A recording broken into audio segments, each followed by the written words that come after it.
Okay, great. So I'll introduce myself. Whatever.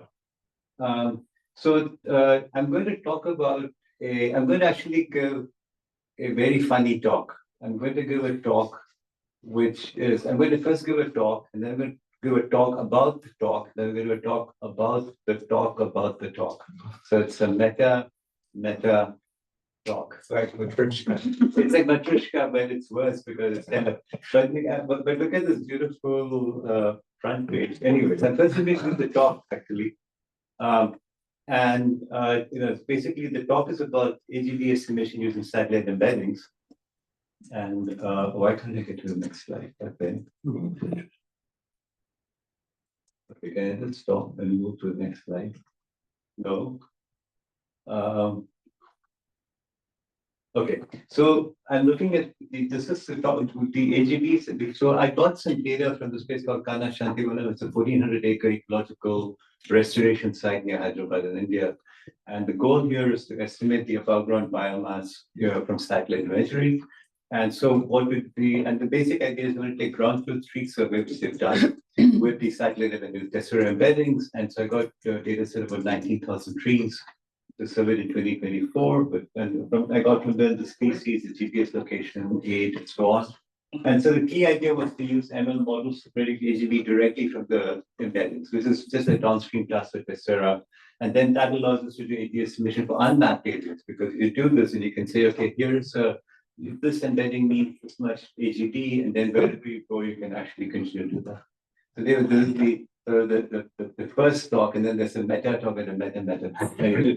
So the challenge of doing this is that traditionally for doing AGV estimation, you need a lot of field surveys, or maybe I should say, and so you need sort of carbon stock estimation.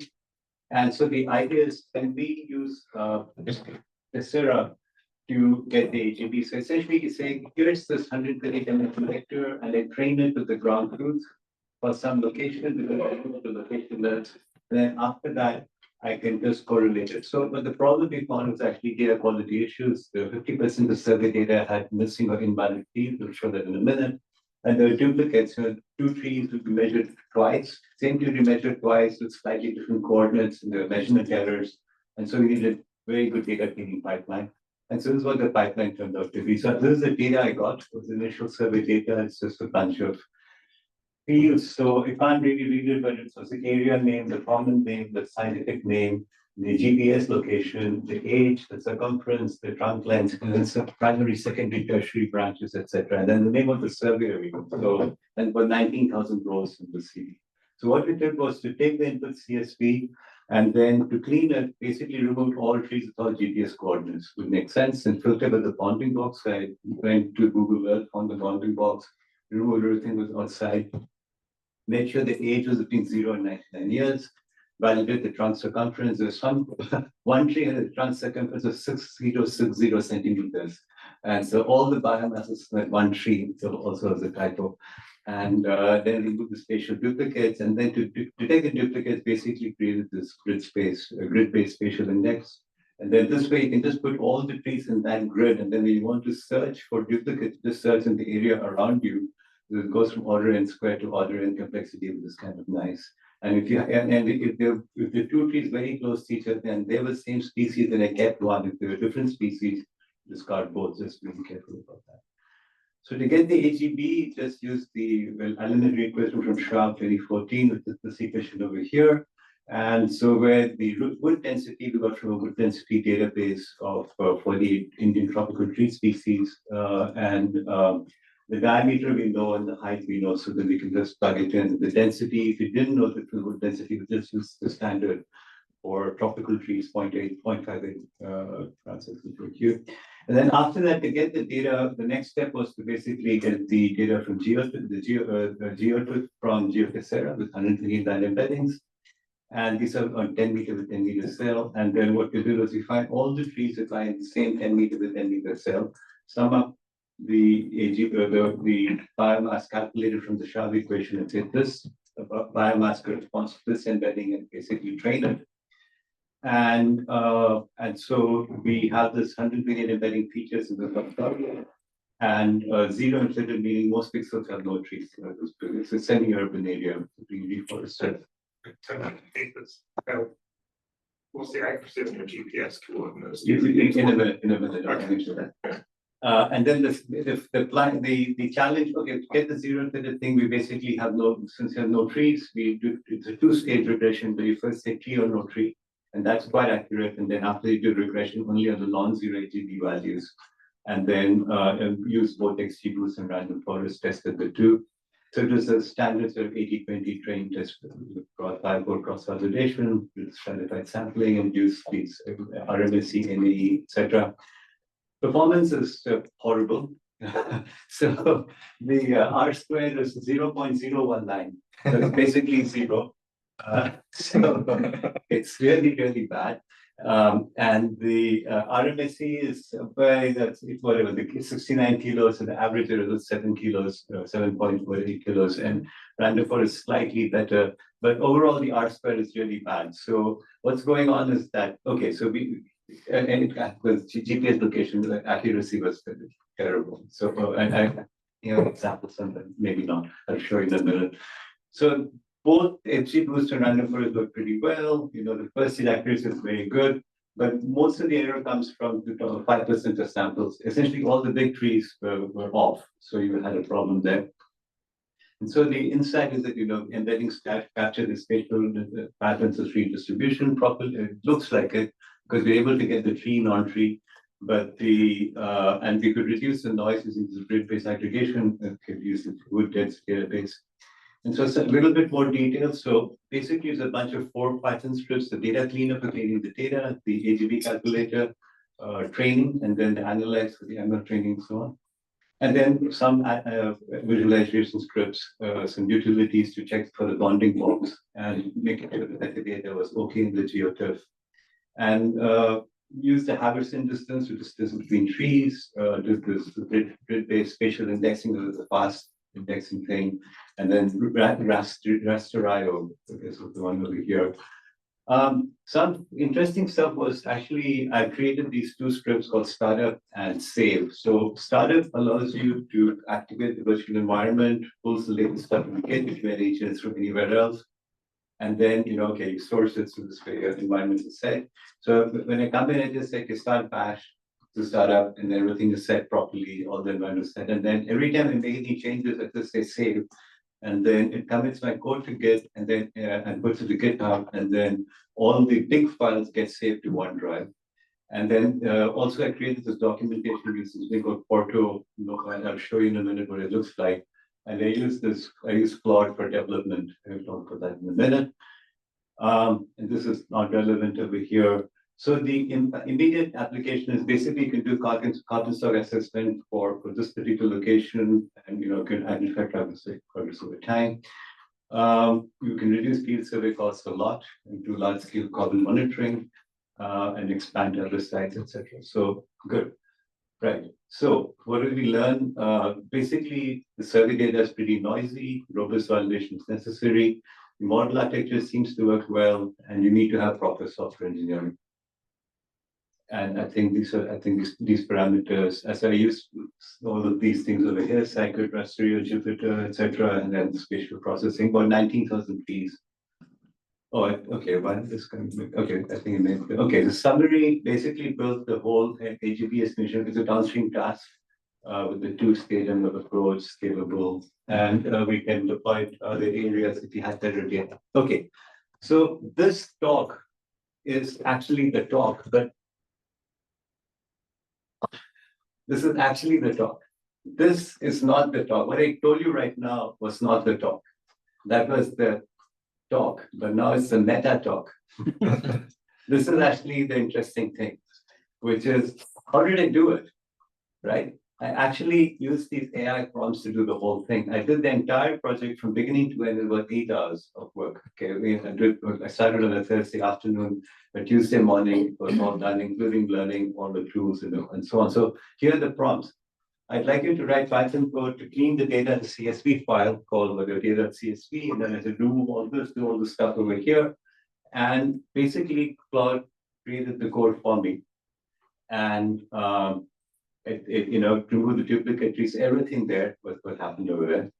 Then I said that above ground biomass, write a Python script that does the following: read the clean data, compute the AGB, use a wood density database, etc. So I'm doing it the final prompt. There's a little bit of iteration where things didn't work or work and so on, and I got this to be done over here.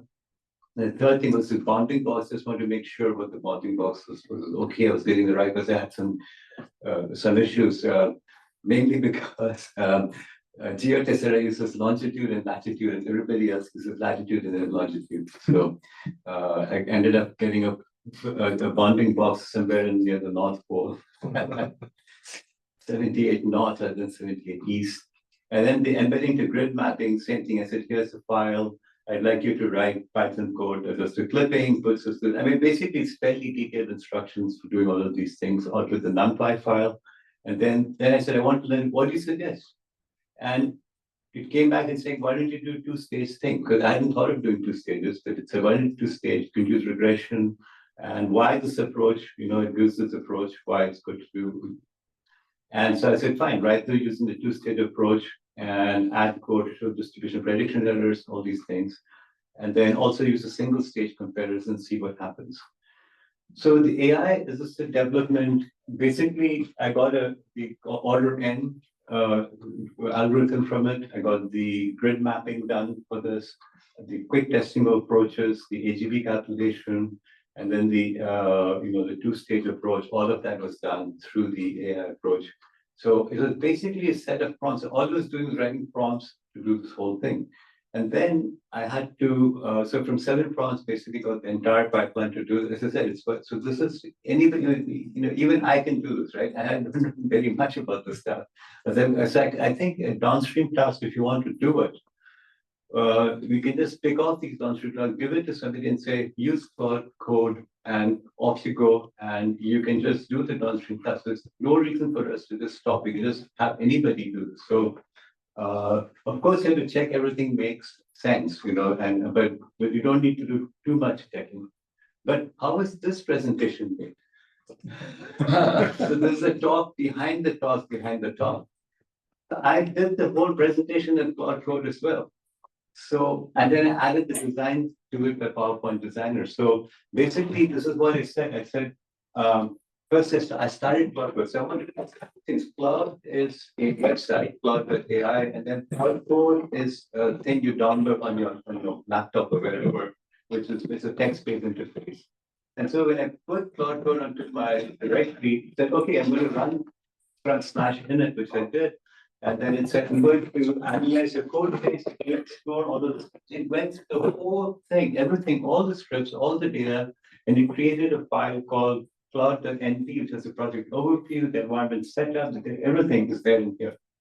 So all I had to do was to say, can you please write Python code to create a PowerPoint presentation for this project? I said, and documented this in this using using this. So I had a notes file, and please create a PowerPoint for it.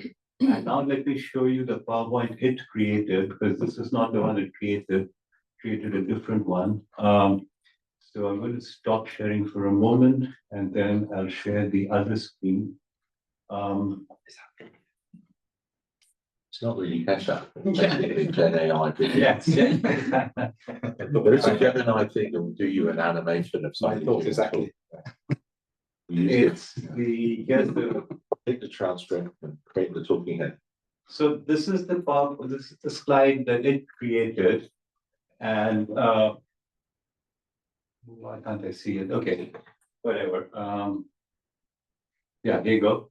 And put this. So it created this, and if you look at this, actually, you'll see that it has the same text, but the figures are all kind of messed up. It's got all sorts of random figures and so on. So what I did was I just took this and I put it inside PowerPoint, and PowerPoint has this whatever PowerPoint designer or something like that. I can't remember the name, a designer. And I just put in the first design, it should just say, just clicked on it. That's all I did. I clicked on each of these things. And so I got the first presentation was created essentially by PowerPoint designer for me. So the Claude code stuff basically took about a minute or so to generate the presentation. It took another 2 or 3 minutes to just pick the first design option each time. And that got me the presentation that I showed you just now, except that I added a few more slides to it. So when you go back to the first presentation, is that the one? No, I'm completely lost. Okay, no, this was this one here. There's lots of presentations floating around. Right. Right, so that's what I said over here. So let me put this in full screen here. For some reason, I have the wrong stuff over here. Okay.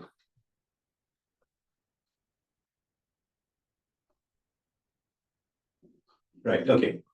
So this is it. So it created this presentation. It's not quite the right presentation, but close enough. And then I said, okay. And then I said, can you please get another corporate presentation showing just the AI prompts? So remember I showed you the presentation in the beginning, then I showed you the AI prompts. That presentation was also created by Claude. I didn't have to write that presentation either. I just asked it to create a presentation of the AI prompts, and I put that in front of it. I added it over here. And then I got even more meta. I said, I gave this prompt this morning to Claude to say, I'd like to help the computer way of thinking, what prompt can I give you so that you produce not only some output, but also the Porto markup, just think of its markup, the LaTeX document that states the prompt and the response. So basically, if I gave the prompt, write a Python script to print hello world, then we wanted to create the hello world script and the documentation of what it responded to, right? And said, oh, great, this is what you should tell me. Tell me to write, please complete the following task and create a document. Put your task here, and then after that, put this bit of text at the end that says the document should do this, and this. And so I did that, right? And so I did that just to see, and here you go. So I gave it this task. I said, please complete the following task and create about, there's the beginning. And the task over here is the task I put on earlier, right? This is what I want to do. And then this is the stuff at the end it asked me to do. So it could tell me the stuff at the end and I'll do it for you. And sure enough, it did that for me. It created a document. I'm showing you the first bit of it where this is the prompt that it gave us as a meta prompt. And then there's a code over here. I think you can show the code and then the results of that runs is the data cleaning code. And I'll actually show you what it looks like. And now it gets even more complicated. Let me show you how that works for a second. So let's stop the share. This part is super amazing. Right, so I think I can go back and start the share again. Right, let me share this. Is it, right.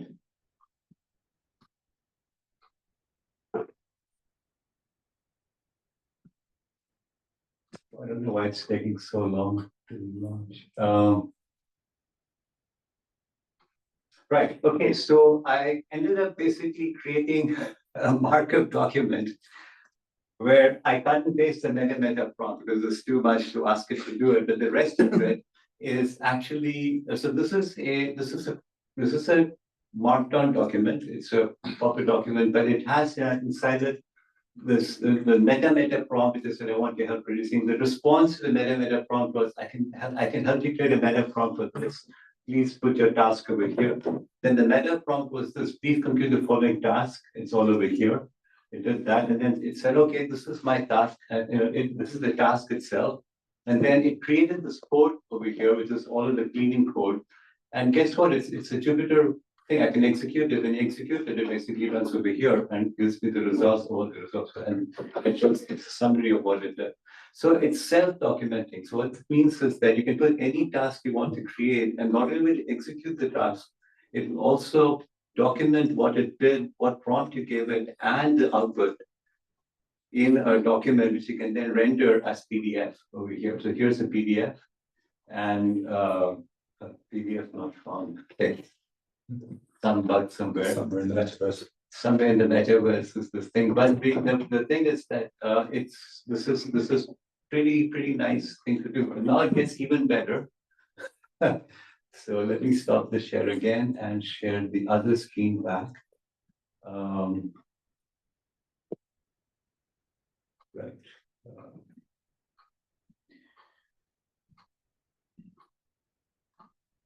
Right, and so at Astra, to the stars.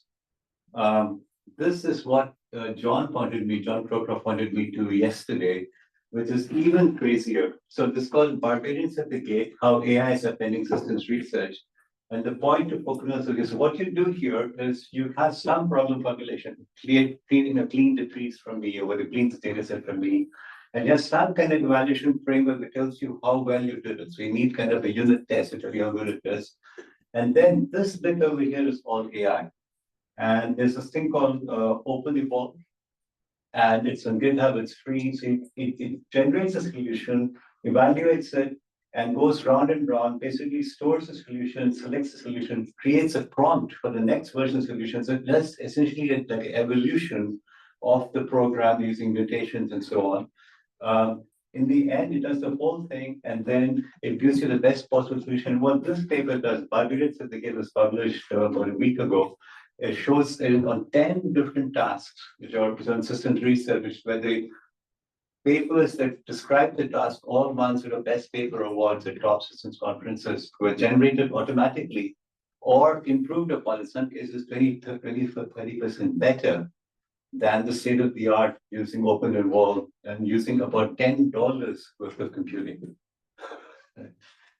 And this is better than the best, smartest people working on papers that have been published that you're talking about, SOSP and SCI kind of places.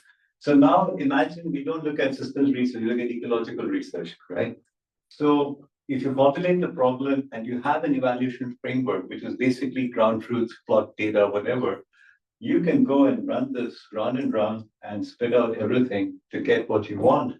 And so what I'm trying to show you here is that if you use this kind of AI, this whole thing is incredibly powerful. So the last slide really I have is we have extraordinary power at our fingertips, right? With the Claude and AI website, you can write code, but the Claude code, it actually runs it for you, right? Like it creates the Python script to generate the PowerPoint for you. And then with the embeddings, you've got some kind of, view from the earth. But when you put all these together along with ground truth and you use the OpenEvolve framework, I think it's possible to do incredibly powerful things.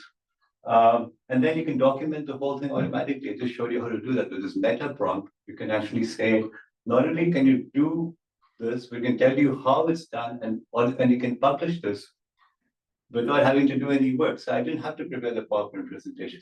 Right? As I showed you, the PowerPoint presentation was made for me. So to summarize, I gave you a talk about AGV estimation, which I didn't actually write. With work I didn't actually do. With results that actually are wrong, because the ground truth is wrong. But we're right, you could have done it. But if I had to, I could have used this OpenEvolve and just found out about it yesterday, which would have been, you could have tried all sorts of different things and given me really good output. I think this is really what I mean by so extraordinary power. So this notion of using these agentic coding frameworks along with the embeddings, I think is just jet propelled. So I'm going to stop with that and take some questions, but I've asked Yihan and Frank to actually do short demos of their, they've both been using this kind of coding approach as well. So I think I did this with Claude Code. Yihan has been using Cursor, and then Frank is using something, what's it called again? It's called Tree. Trae. TRAE. Trae. Okay. Anyway, so, but are there any questions about this? And ask Claude what the answer is. Well, I support the question. So Claude wants to talk about reproducibility and scientific rigor. He wants to talk about validation gaps. He wants to talk about accountability and trust. He wants to talk about skills and understanding. Where do you want to start with this teardown from Claude? So I think that the issues are, all of them are valid issues, right? So I skipped a bunch of things. Me, I said, why did it take me 8 hours and not 20 minutes? The reason is because I went over all the code to make sure it was actually making sense. And the initial versions of the code were not that great. What it allowed me to do was to break away from, okay, I can't remember the Python syntax for X. I just don't know what's going on.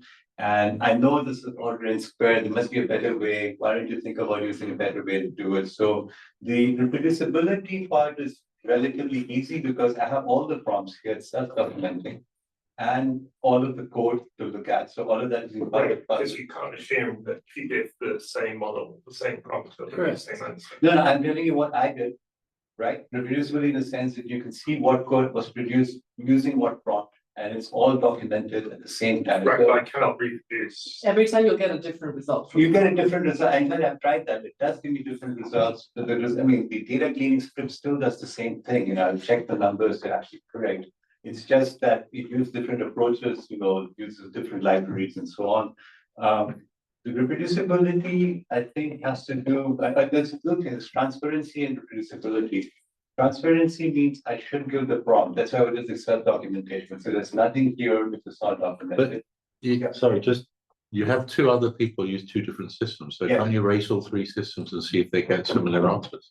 We could certainly do that. We could do the same prompt, the same data and see Yeah. whether, we could certainly. No, but I think you should, we, because we should. that was done when the 4-color map problem was proven by a computer program, and the COP program that proved it was proven by 3 different systems. Yes. Which So meant that they here were quite actually- good. It was good program. Over here, when you say LLM, what these guys are doing open involved, they actually have 3 or 4 LLM.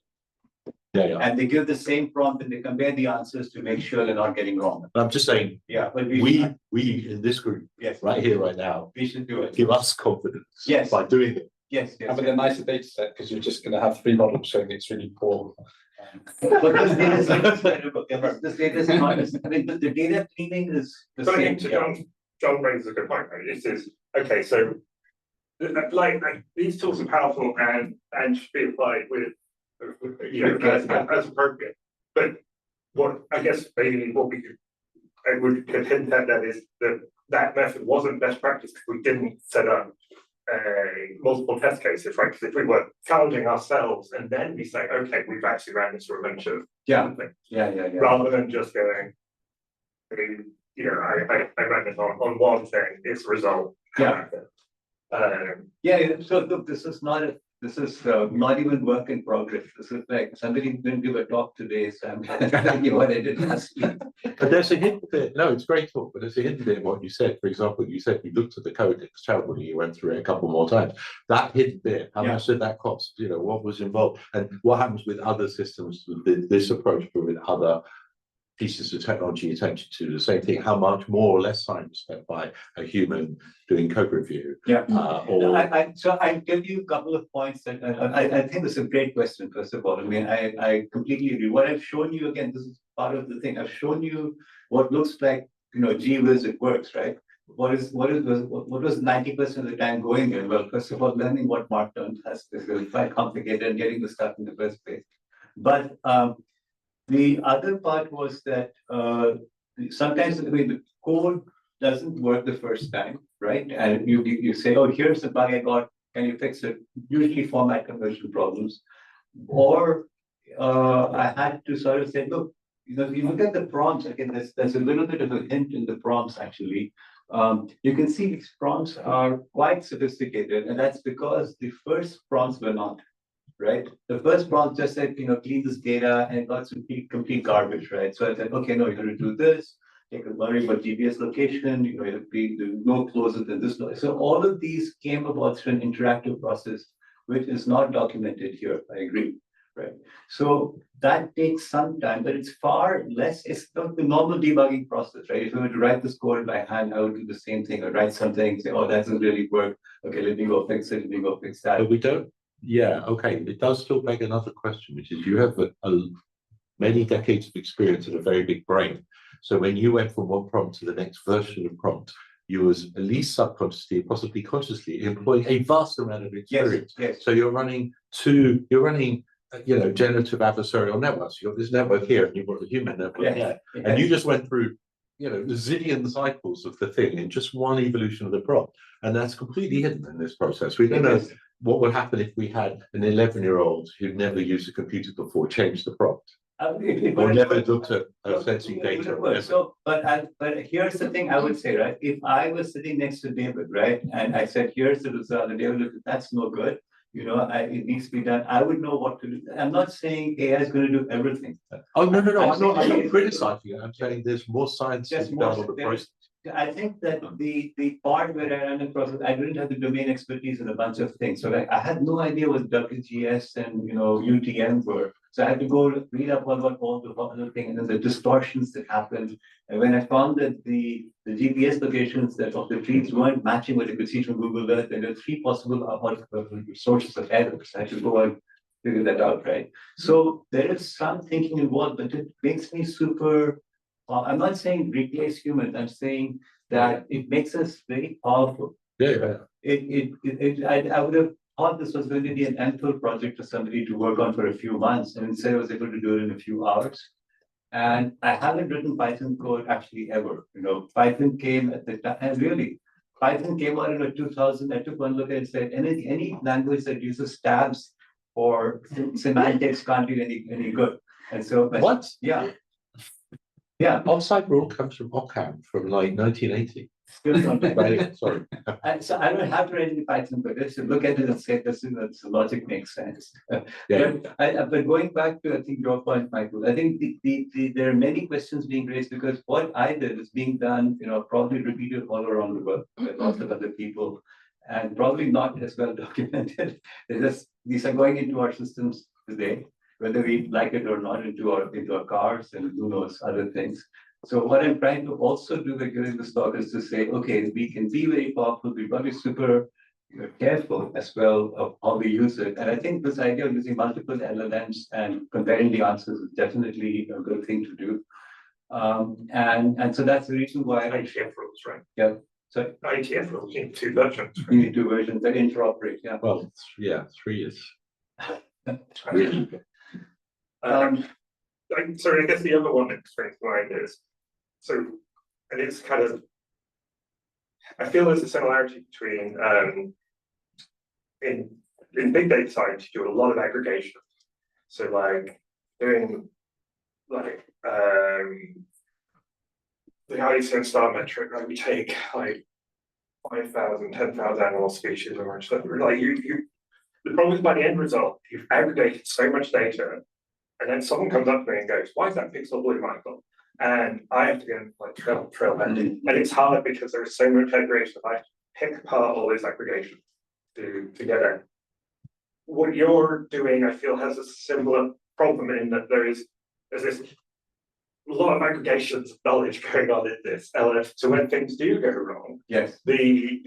So one is, do you spot it going wrong? And then once you've spotted it's gone wrong, how do you go back to work out what the root cause is? Yeah. So let me explain this. So, it's as the system but 7 prompts. Why is it only 1 prompt and why the 7 prompts? Because like basically every prompt is doing one thing at a time. It's exactly like a Unix pipeline, right? So I say, do one thing, clean the data, look at data, is it clean? Are things proper or not? Then the next stage. So each stage, I can look at the code, which each of this not more than 100, 150 lines, where I'm looking at and eyeballing everything to make sure it makes sense. And if it's not making sense, I have to read to the prompt. So I think one of the practices got to be to break up the problem into biteable chunks and validate each one. So I had these validation scripts, some visualization scripts I can show you, etc. So that we're doing the right thing. Yeah. There's only 5 underneath the thing that says 7. Okay. Where is it? Maybe 5. But- There are these other things over here. No, I just sorry. So then is that missing kind of summary? Like, I think what like maybe what Don and I are kind of pushing at here is you're not fighting against this, but there is this, and I think you're yourself that are in agreement here, but I don't think it's explicit, which is what's the framework with it? These are great tools. They are great enablers. Great. I use Claude because I have a Claude thing that's full of prompts, right? I do use Claude. But what is the practice around which we should treat that output? So Yeah. like, as you said, decomposition or tag teaming it. Should we be advising all of the students in the group? I think that is the conversation that we need to have, and we're having today, that we really need to have. For example, right, when we teach a 1A student, or she's in part 2, so she's writing code at some point, what do we teach students like her in her class who are going to enter a workforce where they're expected to use cursor, expected to use Claude or whatever, tree out of the box, and they may not necessarily need to know how to code as much as to know how to do this kind of thing, right? And I don't think we're teaching it, right? I don't think we teach, tag teaming. We don't teach decomposition, eyeballing the data, Right. refining. I mean, that was exactly one of the examples there was you chose 7 stages in the pipeline. Why that decomposition? Why that modularization? And there's a bunch of experience that goes into that choice, and it's like, why not 6 or 11? But, right. But going back, I think the Barbarian the Gate paper that you cited, that's really good because they do some of that work to say what is the practice like. You said this earlier that they have a section at the end that says what's the best practice. But that is in a narrow domain of systems research, and this is another domain, the application domain. So maybe practice will look slightly different, which is. So, but I think if I should probably stop so we get a chance. But I think the coming up with a best practices document, which takes our background and our understanding and so on, the domain knowledge for ecology, and say, these are the best practices for ecologists or downstream class people for Tessera to bring it even more ground to earth, would be really good, because the thing is, these tools are there, they're relatively inexpensive, affordable for people to use. And if you come up with a good best practices document, use it ourselves in terms of documentation, and guidance and so on, I think that can have a big impact well beyond what our own thing is. This just seems to be too good to not use it. Sorry, David. Yeah. I was just going to make a comment about thinking of the bottlenecks in this process. This is Emily Lyne's comment. You will always get this one. And it seems that the data is actually the limitation here. In 5 years' time, you'll have computer scientists will be signing onto the dole, and you'll have sorted out all the and be able to take up all those ecological data sets around the world and spit out something at the other end, which is much better than people have done already. But actually, we've got a serious problem with actually not having good, reliable data to put into those models. And this is exactly a lovely one, which when you start looking at it, it doesn't give a good model fit because of all sorts of problems. Yeah, no, absolutely. I mean, I didn't go down that path, this sort of being a computer science. No, that's fine. But I think the error propagation problem with it, you've got mess in the field, mess in the modeling, and now mess in the AI.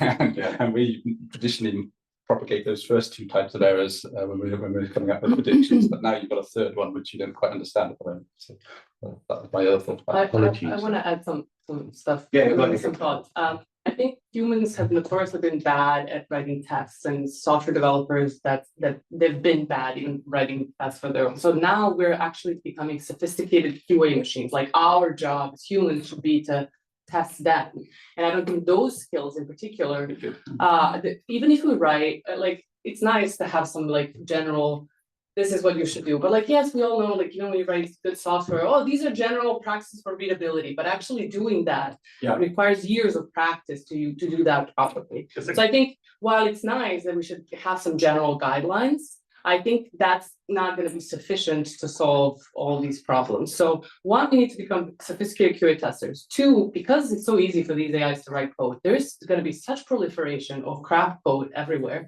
that it takes me to write something, because it takes such a long time, I write it in much shorter. I don't immediately write 5,000 lines of code. Claude AI can write 5,000 lines of code in half an hour that no human can check. So we're going to kind of skim and be like, this looks roughly correct. And because our QA is not going to be good enough, there's going to be so many inaccuracies that are going to propagate, and no one's going to notice. The only way to see that we solve this is we put other it's just like QA, and then we're just sitting there. No, I'm joking, but I think some of these things are those are the main issues that I see, because we're just gonna become even more lazy. When Claude AI is doing all of this for us, it's just gonna be, oh, here's a bunch of code, I kind of checked it, looks fine, looks like it's doing stuff. And so how do we make sure that whatever is then published? I think yeah. that goes to the best practices, Yogana. I mean, you know, I could have given a massive prompt that says, here's the raw data, give me the AGV and all something out of it. I have no idea what's going on, right? So the partitioning into stages and taking each stage separately, I think is important, right? Yeah, Now, but even breaking down kind of the problem into modular things, Yes. or Don't you writing, teach testing, right? Because Yeah. what you're doing is next generation QA, writing unit test stuff. Do we actually teach the undergraduates that at the moment? How to and in actually fact, that's why you need the modularity, because in order, if you do test-driven development, then you think in advance, okay, Yeah. I need to chunk this system in such a way so that each module is completely testable, and then they all can communicate through nicely designed interfaces. And I Yes. do think this is where humans come with the value.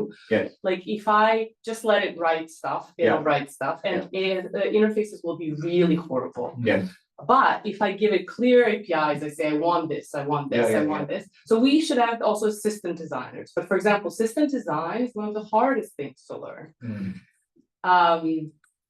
And rather than just I can code in Python, like I think so. No, So I now agree. we're like actually we're becoming more, but I'm not.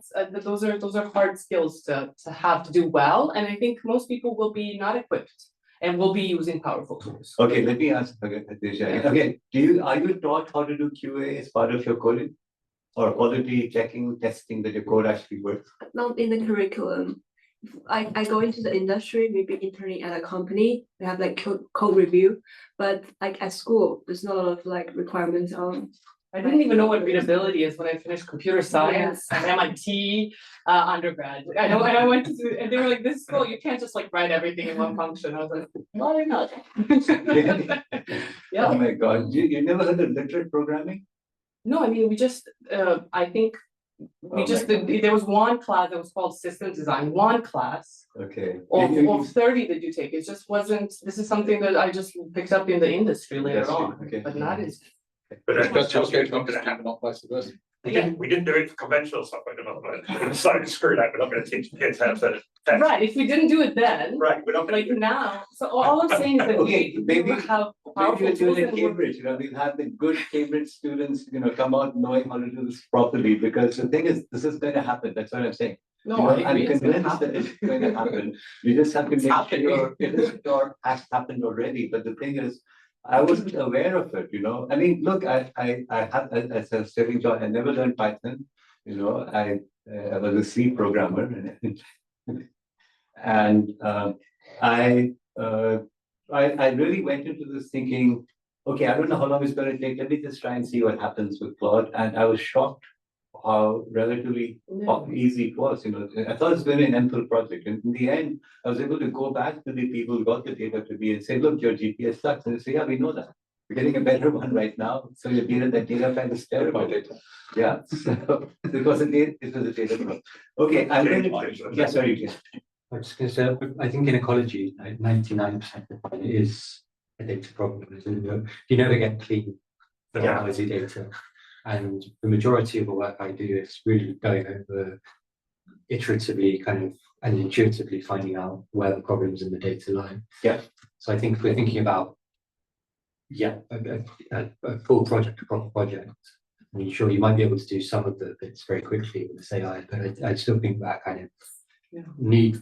Well, there's no model data in ecology, but there's model data sets that you can benchmark against. But in a real ecological project, it's always kind of horrible to begin.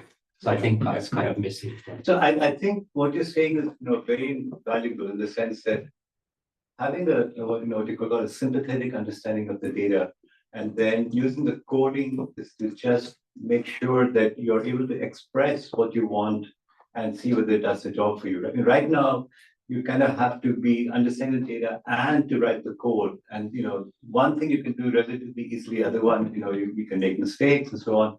Here, hopefully, that gets done a bit easier, and you have less of a barrier to fine tuning your Okay, I'm going to stop here so that I can get Frank and Yihan the chance to. So you guys can actually just stay there. If you just join the Zoom call, you can just share the screen and I'll stop. Is that your personal? Is that your personal? Zoom Yeah, account? same one, yeah. This is the entire section, so.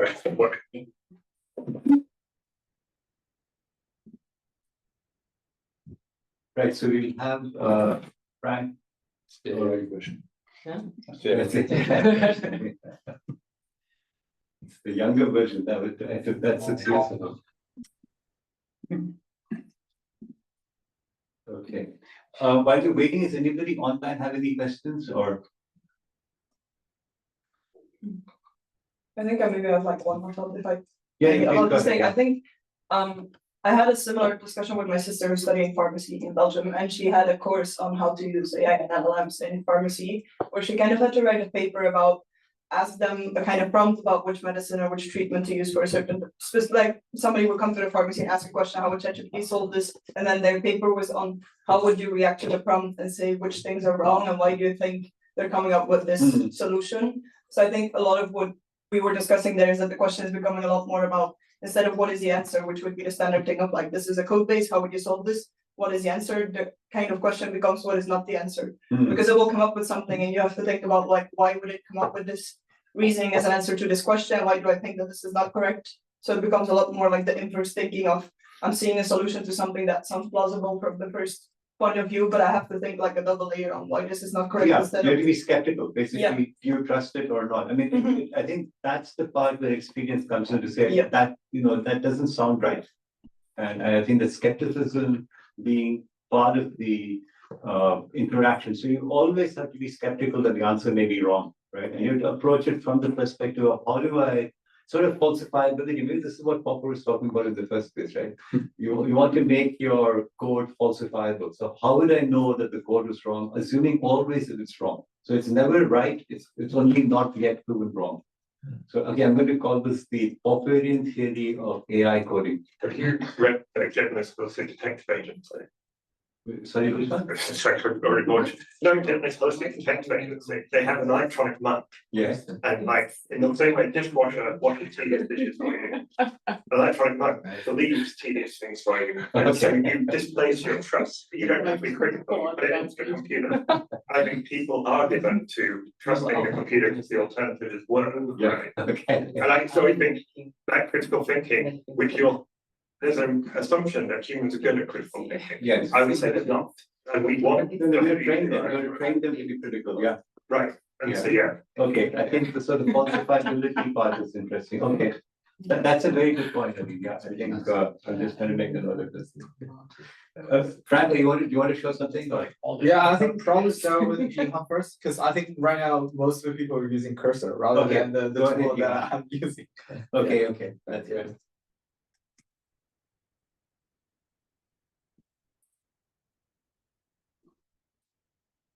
Okay, so this is cursor. It's basically same as VS Code. So first I want to spend 1 minute about how I got into this, how I first have learned this. It's very funny that I first learned cursor, I think, about 2 or 3 months ago from a visiting scholar in zoology. He's using cursor, but he's interested in using my model inversion code for his applications. So I just sent my code to him. I think I was thinking like, maybe this week, next time when we meet, we just discuss like how we are going to run the code, because you need some time to get familiarized with code. But next time I met him, he showed me some plots he has generated using my code. I was thinking it was just 1 week how did you manage to do that? He told me he was using cursor. But back to that, I thought it was something quite sketchy. I think something, don't know you AI very well, but some misuse. That's why Yomna is using cursor. And then he thought must not be sketchy. Yeah. And then like I visited a friend in August. I visited a friend who is also doing their PhD in Germany. He told me that he has been using cursor for a few months. And our friend in Stanford has been using cursor for more than a year. They are very good at using that to make the work productive. So I really took this very seriously and download this and subscribe for that. So this is cursor. It's same as VS Code. So you can just download the cursor and open it. If you have VS Code installed, it will automatically import settings from VS Code, set up the SSH. So everything will be same as your original VS Code UI. And so this is same as your VS Code. What's different that is you see here is like a little icon here. So I don't see this already. This icon. Not right about it. Yeah, or Control L, you will open this chat box. And I think it's different with the ChatGPT is that it will have access to all your code under this project. So which is very handy. And you can choose different mode. Usually like people stay to agent, so which can have access to your code and to do some edits, do some change. But you can also choose like ask. Ask means like you can ask question, but it won't make any change to your code.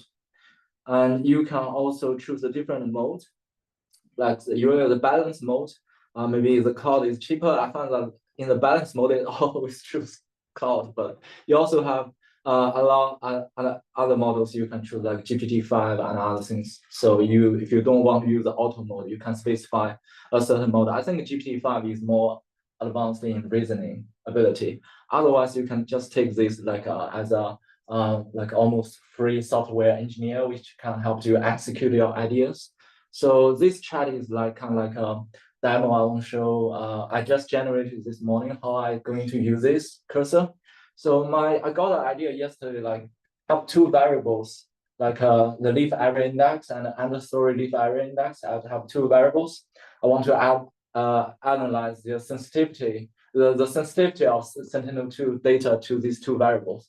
And I only got some rough idea yesterday that it would be nice, like each variable has a physical range. I can fix this variable at a certain value, and then change another variable at all physical ranges, and then fix the other variable at another value again, and then do all the change to see the sensitivity of one variable when the other variable is fixed at different values. So this way, I was thinking maybe I can generate something similar to a heat map or something.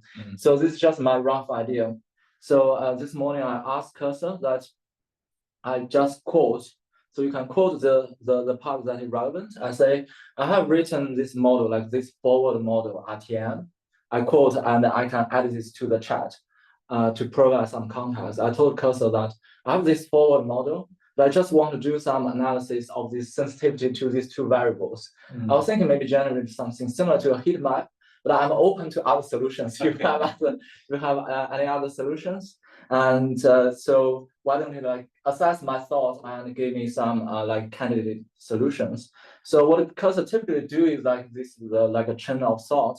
It will make a plan, like a to-do list. It will execute, and like and it turns out like it gave me several solutions about like to generate the heat maps. You can also generate really the 1D slice plots. You can also generate these like local gradients.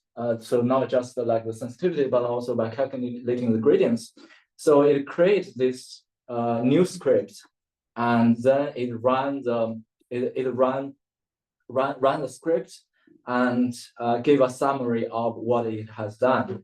So like all the features it has done, and in the end it will give a summary. It also update in the README file in the end, like it also gave me a README file in them to summarize what it has done.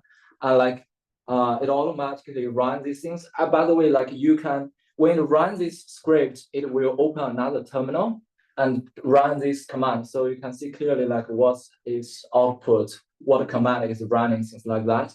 And you can also like review the changes it has been made, because I have accepted these changes. But otherwise, you can accept the changes it has made line by line to say, yes, I want this change. I usually do this line by line because I think it's important for me to get on top of all the changes it has made.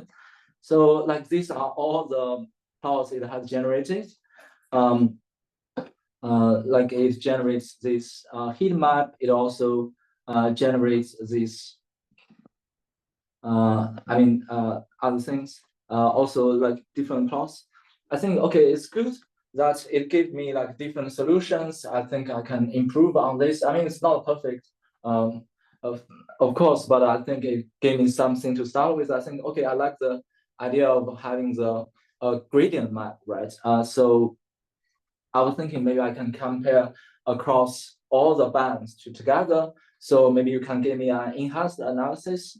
So it ask like a follow-up questions to say whether you can combine a different analysis together to do this, also include this relative sensitivity. I think it made more sense to me because the agent just mentioned this solution in the last conversation.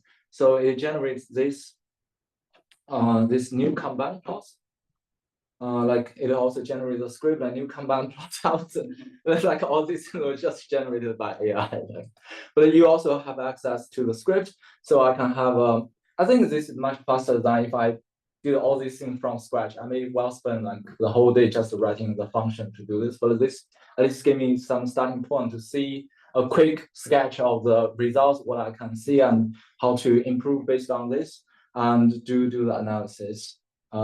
Yeah, so I think this is basically I think what Cursor enable you to do. And it's free, you said? Or... No, it's you have 1 free week trial. Okay. And that is like $20 per month. Okay. Okay. Okay, then Frank, you're the cheaper alternative. Yeah. So I don't know if people can see. Oh, okay. Yeah. Cool. So everyone can see this. So basically, I also use. Actually, I use like 3 of them. I use Claude, and I've tried with like Cursor and also this Tria, the new stuff. So the first for Claude, there is another note, which is that if you use VS Code, you can actually install Claude as a plugin. So you can just use it like, basically it's very easy to use. So by the way, another thing I want to mention here is like this Tria. So it's called, let me just find that website for that. This is developed by a Chinese company. It's called ByteDance, and it's quite famous in China. And so this is like, you can just perceive it as like a cheaper version of Cursor because it's really cheap. So the first month, I only pay for $3 per month.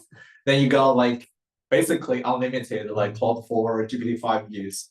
And also after the first month, then every month you have to pay for $7, which is still quite cheap. And so I think the layout is basically the same because all this like AI agentic IDE, they built on VS Code. So this just looks the same, where it has like a chat box here and also. But I think the good thing about this Tria is that because this is made by a Chinese company, so it supports Chinese natively. But I can just use like Chinese prompt to guide the model. So it's a bit convenient for me. Also here we have. The good thing about this is you can actually choose some of the Chinese like large language models here. So Kimi, this is one developed by like ByteDance. I think it's pretty good, and so so it will enable you to like try out this like other options rather than OpenAI and Anthropic like Claude. So I think this is really good. This is really good. So if you want to aim for a cheaper option, then you can probably try out this like Tria. And also another thing I want to mention is that there is a way to enhance the ability of all this like agentic AI. There is a thing called context to 7. So the function of this is that it is like an MCP server. It helps like the AI like large language model, they can just call this MCP server. So for instance, for this context to 7, the functionality is that it provides a library. It's a very comprehensive library of all this like code bases. Like for instance, I've been writing code with like Azure, like because I'm trying to put down the data from Microsoft to Azure machine. So here actually they have all this Azure like documentation built in. So if you like install this MCP server, and if you have some code that is related or that is might like potentially call the functions from Azure, then the LM will just call this MCP server. Then we'll just take a look at all the documentation there. So it's really what MCP is. Let me just Google that. So I forgot the full name of that. So it's called like Smaller Context Protocol. And so this I think it's developed by Anthropic. So basically, you can just perceive as like a tool that like all the LLM, they can just call these tools to do knowledge bases that you can access programmatically. Yes, exactly. So yeah. And so this is really convenient. Also, it's really it's really easy to install that. So if you just go to the context, the 7 GitHub, and if you just scroll down, so here they have provide this, let's say for if you're using Claude code, then here we have an option install in Claude. It's just a one line, so it's a one line command. They can just install that. It's very easy, and also it's has support for Tria as well. So yeah, I would just highly recommend, like, everyone is, if you're trying to use this like IDE and like AI IDE, you can have this context to 7 installed. It's really convenient. Yeah. And yeah, that is everything I want. Okay. Yeah. Thank you very much.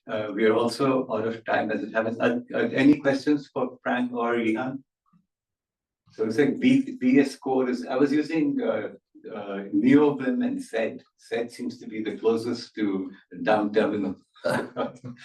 Yeah. I mean, Cursor is pretty much just like a wrapper around VS Code. I mean, it's using VS Code underneath, so Right. it looks exactly like VS Code. Because VS Code is open source. Okay. So a lot of like IDE just built on it. Okay. Yeah, sorry, sure. I've only used Cursor before, and I haven't really played around with Claude Code and stuff, which is the more CLI based. Do you have any intuition for when you would use one over the other, or like Tray and Cursor seem quite similar, and then there's Claude Code as like a CLI based. When would you think go one way or? So right now I just pick the one that is the cheapest. I just use like Tria all the time. Like I used to have like Claude Code subscription. I was actually on the Max like subscription, which is a little bit expensive. Yeah. And I used that for 2 months. And I think no, it's too expensive. Okay. Then it's finally an alternative Tria. So right now I just use Tria all the time. And did you have any quantitative output difference? Oh, what is Was it better or worse? Like, were there more bugs? Did you fight with the one? Like, I think because essentially they call the same model, right? So like the Tria will call Claude 4, while like Claude Code will also use Claude 4, maybe sometimes Claude 4.5. So I don't see there is a huge difference. So between them, I mean, yeah. So yeah, I'm just using Tria. I don't think there's a huge difference. Yeah, because I think these are all essentially layers. I mean, the way I think of the model is you have a user interface, which is Tria or Cursor or whatever, or Claude Code for that matter, and below that, and they have agentic access to your local directories to do what you want. And then they are making calls to the backend, and the backend could be either an AI model, you can choose which one you want, or to this MCP, it's a routing protocol. It says, if you want knowledge about this, go look at the man pages here. If you want knowledge about Azure, go look at this here. So there's the routing context protocol, which allows it to get that. And that all comes together sort of at one point, which is the user interface. So I think it doesn't really matter which one you use, because they're all tapping into the same sort of underlying basis to get the work done. Okay, so I think let's stop here and end the call.